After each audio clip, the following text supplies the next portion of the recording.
Salut les Wheelers, Bonjour. bienvenue dans cette nouvelle vidéo. Donc aujourd'hui, ça va être un petit review de l'Elite Toyota qui est sorti il y a quelques mois maintenant. J'avais ouvert la Mercedes grise. Bizarrement, elle est sortie en premier, mais c'est numéro 2. Hein. Me demandez pas pourquoi. Ils se sont dit merde, on aurait dû sortir celle-là d'abord. Donc j'avais fait un petit unboxing de celle-là. Malheureusement c'était un unboxing muet. Donc là je vais vous donner mes ressentis vu que celle-ci, je vous expliquerai après. Si peut-être celle-là peut me faire changer d'avis.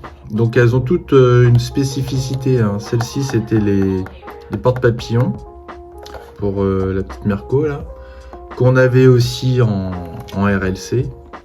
Parce que ça, c'est pas de la RLC finalement, hein, à croire ce que je vois. Bon, on va se l'ouvrir chill. Donc, on va commencer. Ça va pas être simple celle-ci, je pense. De préserver. Ouais, ça va. On dirait qu'ils font exprès de le faire un peu plus facile à ouvrir, mais bon. Ok.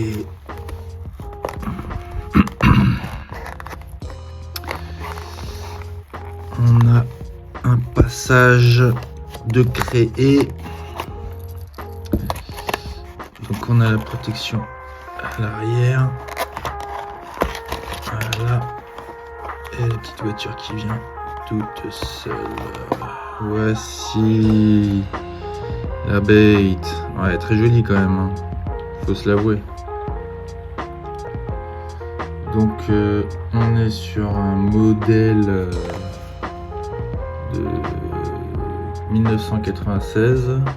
Bon, il est sorti en 2022. Hein. Mais la voiture, c'est une Toyota Chaser GZX 100 avec un 2,5 litres turbo 16 5 speed manuel, et il y a tout qui est marqué les gars, c'est voilà, je vous le mets hein. Voilà.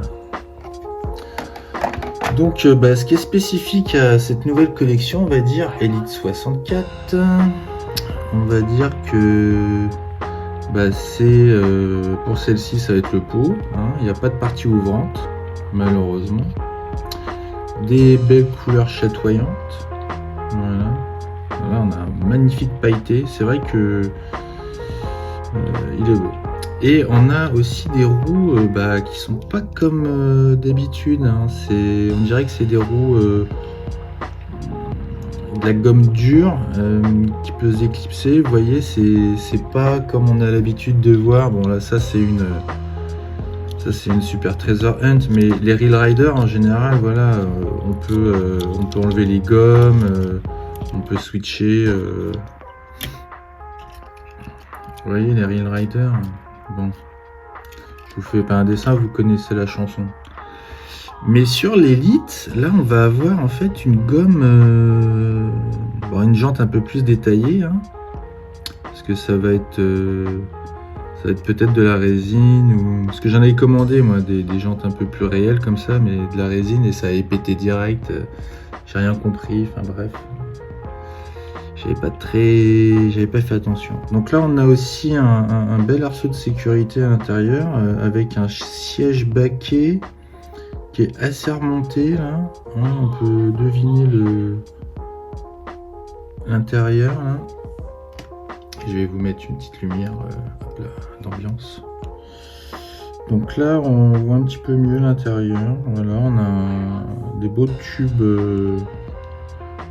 bleus avec des jolis décalques.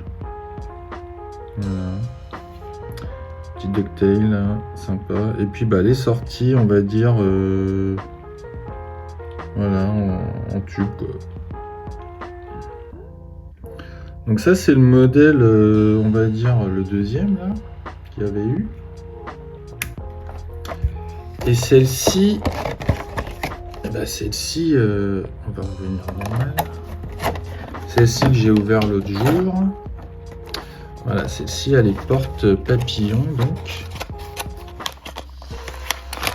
Viens ici. Et elle a les roues, pareil, quoi, des petites galettes. Donc j'étais un petit peu déçu quand j'ai vu ça. Après, c'est vrai que ça se rapproche du constructeur Greenlight qui avait des roues comme ça, qui s'emboîtent avec des gros axes en fait. Bon, celle-ci est quand même plus sympa aussi, hein. Elle est un peu sympa. Donc on a pareil, hein, les porte-papillons. Bon bref, vous l'avez vu la dernière fois. On a les petits détails sur le siège becquet avec les ceintures qui sont peintes. Contrairement à celle-ci, je sais pas si c'est peint. Non, ils n'ont pas été peints là-dedans. Donc on a un petit levier de vitesse aussi. Bon, elle est sympa, hein. Moi perso, c'est vrai que je me suis laissé tenter, hein, parce que il y a des petites finitions un peu plus détaillées. Donc on va avoir des feux. Oui, on dirait que c'est en fait du petit verre qui est collé dessus et pas des décalcos. Oui, je pense que c'est ça. Derrière aussi, on va avoir en fait des feux qui vont être intégrés dans la carrosserie en plastique. Mais le seul truc qu'ils auraient pu rajouter en fait, c'est des vis pour les démonter et puis changer les roues. Enfin voilà, parce que ça, c'est vrai que je vais pas m'amuser à faire sauter les rivets à coups de perceuse là, au prix où ça coûte ce bordel. Donc j'étais un peu déçu au début par cette nouvelle collection parce qu'on dirait que c'est du modèle Redline Collection quoi, un petit peu comme celle-ci. Celle-ci c'est pas le même sorte de finition parce qu'à l'intérieur on va avoir plutôt un intérieur classique, contrairement à celle-ci qui va avoir un intérieur racing moigné. Mais bon, c'est vrai que c'est pas non, c'est pas trop les mêmes modèles non plus, hein, en fait, parce qu'on va avoir un rétro sur celle-ci, deux rétros sur celle-là. Ça va se rapprocher plus, je dirais, des autres modèles qu'ils ont pu sortir, comme celle-ci que j'avais un petit peu plus customisée quoi, qui était en plastoc, mais voilà, un petit peu plus customisée, hein. Bon, celle-ci, elle n'a pas les portières qui s'ouvrent, malheureusement. Donc voilà, des finitions qui sont là quand même, mais c'est pas du RLC. Voilà. Dites-moi en commentaire qu'est-ce que vous pensez de cette collection Elite 64. Est-ce qu'ils ont bien choisi l'appellation? Voilà. Et puis n'oubliez pas de poser votre petit like, hein, de vous abonner si c'est pas déjà fait. Là on est presque à 2050 là, ouais. Donc allez-y, hein. Donnez de la force, abonnez-vous, petit commentaire, ça aide à faire monter l'algorithme. Et puis on se revoit à la prochaine. Allez, salut!